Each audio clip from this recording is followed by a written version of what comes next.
വികസന സ്വപ്നങ്ങൾക്ക് തിരിയിട്ട് ഇൻവെസ്റ്റ് കേരള ഉച്ചകോടിക്ക് കൊച്ചിയിൽ പ്രൌഢഗംഭീരമായ തുടക്കം. മുഖ്യമന്ത്രി പിണറായി വിജയൻ ഉച്ചകോടി ഉദ്ഘാടനം ചെയ്തു. സിൽവർ ലൈൻ പദ്ധതിക്ക് പരസ്യ പിന്തുണ അറിയിച്ച കേന്ദ്രമന്ത്രി പീയൂഷ് ഗോയൽ രംഗത്തെത്തി. കേരളത്തിന്റെ വികസന ചരിത്രത്തിൽ ഇടം നേടുകയാണ് ഇൻവെസ്റ്റ് കേരള ആഗോള നിക്ഷേപ ഉച്ചകോടി. 50 കോടിയിലേറെ മുതൽ മുടക്കുള്ള പദ്ധതികൾ അവതരിപ്പിക്കും. 2 ദിവസങ്ങളിലായി കൊച്ചിയിൽ ചേരുന്ന ഉച്ചകോടിക്ക് മുഖ്യമന്ത്രി പിണറായി വിജയൻ തിരിതെളിയിച്ചു. Silver line, a semi-high-speed rail coming up between Thiruvananthapuram and Kasaragod, which will reduce the time to only 4 hours. വ്യവസായ മന്ത്രി പി രാജീവിനെ പുകഴ്ത്താനും പീയൂഷ് ഗോയൽ മറന്നില്ല.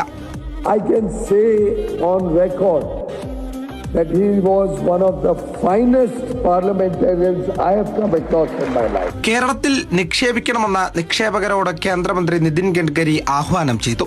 ഉച്ചകോടിക്ക് നൽകിയ വീഡിയോ സന്ദേശത്തിലാണ് മന്ത്രി ഇക്കാര്യം വ്യക്തമാക്കുന്നത്. പുതിയ ചുവടുവെപ്പ് ലോകത്തിന് മുൻപിൽ കേരളത്തിനെ അടയാളപ്പെടുത്തുമെന്നും വ്യവസായ മന്ത്രി പി രാജീവ് വ്യക്തമാക്കി. Legislative Assembly unanimously adopted a new act to establish a bureau to give a composite license for large investments. This is the right time to invest in this state. We have given clearances to 31 private industrial parks within a year.